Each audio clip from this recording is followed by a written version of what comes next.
दोस्तों इस मूवी में हमें डिफरेंट टाइप के मॉन्स्टर दिखाए जाते हैं और हमें बताया जाता है कि इंसान इन मॉन्स्टर के साथ कैसे जंग करते हैं। अगर आप लोगों को मेरी ये वीडियो अच्छी लगे तो प्लीज़ मेरी वीडियो को लाइक करें और मेरे चैनल को सब्सक्राइब कर दें। तो चलिए दोस्तों आज की वीडियो को शुरू करते हैं। दोस्तों आज हम जिस मूवी को एक्सप्लेन करने लगे हैं उसका नाम है मॉन्स्टर हंटर। दोस्तों ये मॉन्स्टर हंटर 18 दिसंबर 2020 को रिलीज़ की गई थी इंटरनेशनली और इसका बजट था $60 मिलियन, जो कि पाकिस्तान में 960 करोड़ पीस बनते हैं, जो कि इंडिया में 426 यानी कि 426 करोड़ पीस बनते हैं। इसने बॉक्स ऑफिस पर अभी तक कलेक्शन की है $40 मिलियन, जो कि दोस्तों पाकिस्तान में 640 करोड़ पीस बनते हैं, जो कि इंडिया में 296 या 95 करोड़ पीस बनते हैं। हेलो दोस्तों, मूवी शुरू होती है तो हमें दिखाया जाता है कि एक बोट जो कि सहरा पे चल रही होती है वो बहुत स्पीड से एक टावर दिखाया जाता है जिसको स्काई टावर कहते हैं, उसकी तरफ बढ़ रही होती है। तभी उन पर एक मॉन्स्टर हमला कर देता है जिसे डियाब्रोस कहते हैं और वो मॉन्स्टर उस बोट को बहुत बुरी तरह डिस्ट्रॉय यानी कि करने की कोशिश कर रहा होता है। तभी उनमें से एक आदमी उस बोट से नीचे गिर जाता है सहरा में। उसके बाद हमें दिखाया जाता है कि कुछ रेंजर्स अमेरिका में अपनी एक टीम को ढूंढने के लिए, जिसको ब्रेवो टीम कहते हैं, ढूंढने के लिए आए हुए होते हैं 2 गाड़ियों में और वो वहाँ पर ढूंढते हैं ब्रेवो टीम को, लेकिन उन्हें वहाँ पर कुछ भी नहीं मिलता।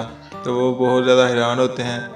तभी वहाँ पर हमें दिखाया जाता है कि तूफ़ान आ रहा होता है। वो तूफ़ान बहुत ही बड़ा और ख़तरनाक होता है। तभी वो वहाँ से गाड़ियों में बैठकर भागने लगते हैं, मगर उस तूफ़ान की लपेट में आ जाते हैं और वो फिर उस तूफ़ान के ख़त्म होने के बाद वो फिर एक सहरा में पहुंच जाते हैं और वो ये देखकर बहुत ज़्यादा हैरान होते हैं, क्योंकि वो उस जगह के बारे में कुछ भी इंफॉर्मेशन नहीं रखते। उनकी लीडर यानी कि जो कैप्टन है उनकी, वो उनको कहती है कि अब हम यहाँ से सूरज के रोशनी के साथ चलेंगे ताकि हम वापस अपने घर पहुँच सकें। तभी वो आगे बढ़ रहे होते हैं।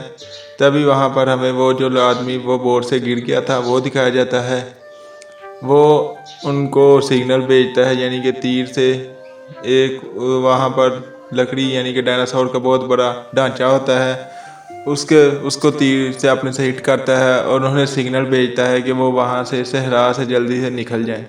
लेकिन वो उसको दुश्मन समझकर उस पर हमला करते हैं। तभी अचानक पीछे सहरा यानी कि रेत में एक बहुत बड़ा तूफान उठ रहा होता है।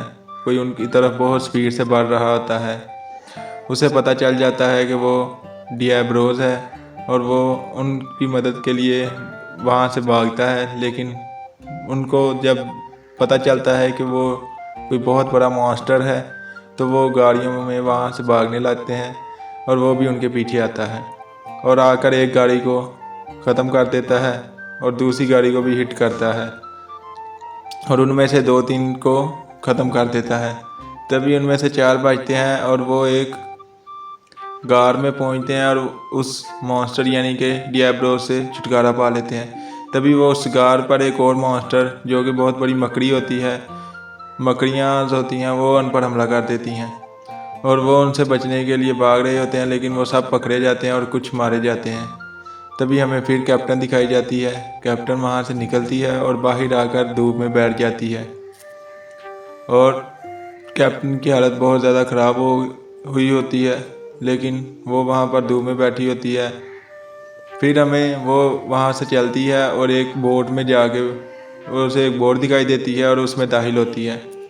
फिर वो उस बोट में जाती है तो वहाँ पर वो जो आदमी रेत में बोट वालों का छूट गया था वो उस बोट में उस पर हमला कर देता है। तभी वो वहाँ पर आपस में लड़ते हैं, मगर वो कैप्टन को हिरा देता है और उसे बांध कर अपने साथ ले जाता है और वो उसे अपने घर में लेके जाता है और वहाँ पर जाकर आग जलाता है और रात का टाइम होता है और वहाँ पर उसके इर्द गिर्द बहुत ज़्यादा मकड़ियाँ, उस गार के इर्द गिर्द बहुत ज़्यादा मकड़ियाँ हमें बाहर दिखाई जाती हैं, जो कि उस गार के अंदर दाखिल होने की बहुत ज़्यादा कोशिश कर रही होती हैं। और उसके बाद वो सुबह उठता है और वापस डियाब्रोस को देखता है और वापस अंदर आता है। तब तक लड़की अपनी रस्सियाँ खोल चुकी होती है यानी कि कैप्टन, और उस लड़के पर हमला कर देती है और दोनों आपस में लड़ रहे होते हैं। तभी वो उस लड़की उस लड़के पर हावी होती है यानी कि कैप्टन उस लड़के पर हावी होती है और उसको बांध लेती है और वो अब वो वहाँ उसे लेकर आपस में लड़ रहे होते हैं। तभी वो लड़का एक कार के अंदर जाने लगता है। तभी वो लड़की उसे ऊपर से पकड़ लेती है और नीचे से वो बहुत बड़ी मकड़ी उसे खींचने के लिए ऊपर आती है। तभी वो उसे वहाँ से बाहर निकाल लेती है और उसकी रस्सियाँ खोलकर उससे दोस्ती का हाथ बढ़ाती है और दोनों आपस में दोस्त बन जाते हैं। फिर हमें दिखाया जाता है कि वो उस लड़की को बताता है कि ये एक बहुत बड़ा मॉन्स्टर है, इसे डिएब्रोस कहते हैं और हमें उस टावर यानी कि स्ट्राइक टावर के करीब पहुंचना है। वहाँ पर होम यानी कि हमारा घर है। और वो लड़की उसकी मदद के लिए उसे बोलती है कि मेरी उस गाड़ी में हमारे पास ऐसे हथियार हैं जो इस मॉन्स्टर को ख़त्म कर सकते हैं, यानी कि डिएब्रोस को ख़त्म कर सकते हैं। लेकिन वो उसे कहता है कि नहीं, मेरे साथ आओ। और वो उसे कहता है कि हम इस मकड़ी वाले मॉन्स्टर को पकड़ेंगे और उसका जहर उस डिएब्रोस को लगाएंगे ताकि वो मर सके, ईजिली हमसे मर सके। तो लड़की उसकी बात मान लेती है और वो लड़की चारा बनाकर उस मकड़ी का जहर ले लेता है और सुबह वो भागने लगते हैं सहरा के ऊपर और डिएब्रोस उन पर हमला कर देता है। तभी वो डिएब्रोस को उस जहर से उसकी आंख पर अपना तीर लगाता है, जिससे वो बहुत ज़्यादा बेचैन हो जाता है और उस पर पॉइजन का असर यानी कि जहर का असर होना शुरू हो जाता है। वो लड़की अपनी गाड़ी से मिसाइल लेकर उस पर वार करती है, लेकिन उसका भी इतना कोई असर नहीं होता। तभी वो एक बहुत बड़ी तलवार से, विशाल तलवार से वो लड़का उसके सर पर हमला करता है और उस तलवार को अंदर डालने की कोशिश करता है, लेकिन वो उसे वहाँ से फेंक कर बहुत दूर फेंक देता है। तभी लड़की भागती हुई उस तलवार को अंदर डाल देती है और जिससे डिएब्रोस मर जाता है। उसके बाद हमें दिखाया जाता है कि वो लड़का बेहोश होता है। तभी कैप्टन उसे खुद अपने साथ सहरा से लेके जा रही होती है। तभी वो होश में आता है और तो दोनों सहरा पार कर लेते हैं। तभी वो एक जगह पर पहुंचते हैं। तभी वो लड़का उसे बताता है उनके सामने कुछ जानवर होते हैं जो पानी पी रहे होते हैं। तभी वो लड़का उसे बताता है कि ये जानवर एब्स्टर हैं। तभी वो बोलती है ओके एब्स्टर, और पानी पीने के लिए आगे बढ़ती है। वहाँ पर उस पर एक जानवर हमला करता है और वो उसको ख़त्म कर देता है और वो उसे बताता है कि ये जानवर बिच है। उसके बाद वो पानी पीती है और रात को उन पर हमला यानी कि वहाँ पर आग लगती है और एब्स्टर भागते हुए इनकी तरफ दिखाए जाते हैं। वो एब्स्टर से बचने के लिए उनकी मदद करने के लिए वो बोर्ड वाला एक कैप्टन उनकी मदद करने के लिए आ जाता है।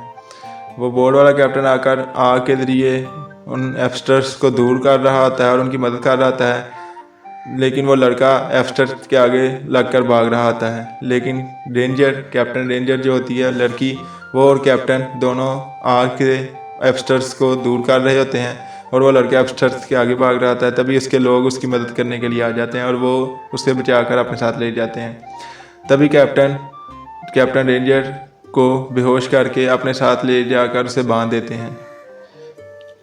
तभी वो हमें दिखाया जाता है कि वो कैप्टन रेंजर वो जहाँ पर बांधा हुआ होता है वहाँ से छुटकारा पाकर जा रही होती है। तभी उसे वो लड़का मिलता है और वो उसे अपने कैप्टन के पास लेके जाता है। तभी उसका कैप्टन उसे बताता है कि तुम हमारी दुनिया में आ गई हो, ये कहीं और दुनिया है, तुम्हारी दुनिया का रास्ता शायद वहाँ स्काई टावर में होगा, तुम्हें सब सवाल स्काई टावर में मिलेंगे। वो उसे बताता है कि हमारे पूर्वज यानी कि हमारे जो बड़े थे वो स्काई टावर चलाया करते थे, लेकिन उनको उनकी हवस ने ही हला कर दिया और वो उसकी हिफाजत करने के लिए बहुत बड़े मॉन्स्टर जिनको रेथारोस कहते हैं उनको रखा करते थे। और वो उसे बताता है कि रेथारोस को मारना इतना आसान नहीं है। और वो सुबह उठते साथ स्काई टावर की ओर बढ़ते हैं और स्काई टावर में पहुंचकर देखते हैं कि वहाँ पर रेथारोस है कि नहीं, लेकिन उन्हें पता चलता है कि वहाँ पर रेथारोस है और वो इर्द गिर्द देखते हैं उसे। तभी रेथारोस उन पर हमला करता है और उनके 2-3 आदमियों को ख़त्म कर देता है। रेथारोस एक बहुत बड़ा विशाल मॉन्स्टर यानी कि ड्रैगन है जो कि मुंह से आग निकालता है। रेथारोस उन पर आग से हमला करता है। तभी लड़की उस पर हमला करती है और वो आपस में लड़ रहे होते हैं। तभी लड़की दूसरे दीवार से यानी कि जो दीवार दुनिया की तरफ खुलता है उसमें नीचे गिरती है और उसे लेने के लिए एक हेलीकॉप्टर आया होता है। वो उसे देखकर बहुत ज़्यादा खुश होते हैं और वो बहुत ज़्यादा हैरान भी हो रहे होते हैं कि इसने क्या पहना हुआ है। और वो उससे पूछने की कोशिश कर रहे होते हैं कि तुम्हारी टीम यानी कि अल्फ़ा टीम किधर है, लेकिन वो उन्हें कुछ नहीं बताती क्योंकि वो बहुत ज़्यादा थकी हुई होती है और वो उसको अपने साथ लेकर जा रहे होते हैं हेलीकॉप्टर में। तभी वो उन पर वह तूफ़ान एक मरतबा फिर आता है और उस तूफ़ान में रेथारोस दुनिया में यानी कि अर्थ पर आ जाता है और आकर उन हेलीकॉप्टर्स को तबाह करना शुरू कर देता है और जितनी भी गाड़ियाँ होती हैं उनको अपने मुंह की आग लगाकर जला देता है। तभी लड़की को होश आता है और लड़की उसकी तरफ भागती है और आपस में दोनों लड़ रहे होते हैं। तभी लड़की उसके मुंह के अंदर बम जला देती है जिससे वो खुद ही अपनी आग से जल जाता है और लड़की उसे और ज़्यादा चिढ़ाने की कोशिश करती है। तभी वो उठकर उस लड़की पर हमला करने की कोशिश करता है। तभी हमें वो लड़का दिखाया जाता है जो कि सहरा में गिर गया था। वो आकर रेथारोस को अपने तीरों से मारने की कोशिश करना शुरू करता है और वो उसमें कामयाब हो जाता है और वो रेथारोस को ख़त्म कर देता है। तभी हमें कैप्टन जो कि बोर्ड का कैप्टन है वो आता है और वो आकर उसे बताता है कि मैं अपनी दुनिया के मॉन्स्टर्स को तुम्हारी दुनिया तबाह करने नहीं दे सकता, तुम हमारे साथ चलो। और तभी वहाँ पर फिर तूफान आता है और एक और बहुत ज़्यादा बड़ा मॉन्स्टर निकल कर आता है। वो भी रेथारोस ही होता है क्योंकि वो भी एक ड्रैगन होता है मुंह से आग निकालने वाला और वो भी उन पर हमला करता है और वो आपस में लड़ रहे होते हैं और हमें वहाँ पर स्टोरी का कंप्लीट कर दिया जाता है, यानी कि पार्ट 1 को कंप्लीट कर दिया जाता है। दोस्तों हमें लास्ट में ये दिखाया जाता है कि स्काई टावर को कुछ लोग यानी कि कुछ इंसान या कुछ उस दुनिया के लोग कंट्रोल कर रहे होते हैं, यानी कि उन रेथारोस को, और वो उनको अपने हुक्म पर लगा रहे होते हैं। तो दोस्तों ये थी आज की मूवी। अगर मुझे उम्मीद है कि आप लोगों को मेरी ये मूवी एक्सप्लेनेशन पसंद आएगी। अगर आप लोगों को मेरी मूवी एक्सप्लेनेशन पसंद आए तो प्लीज़ मेरे इस चैनल को सब्सक्राइब करें एंड बेल आइकन के बटन पर क्लिक करके ऑल पर क्लिक कर दें और मेरी इस वीडियो को लाइक कर दें ताकि मेरी हर आने वाली वीडियो आप तक आसानी पहुँच सके। तब तक के लिए शब्बा खैर, खुदा हाफिज़।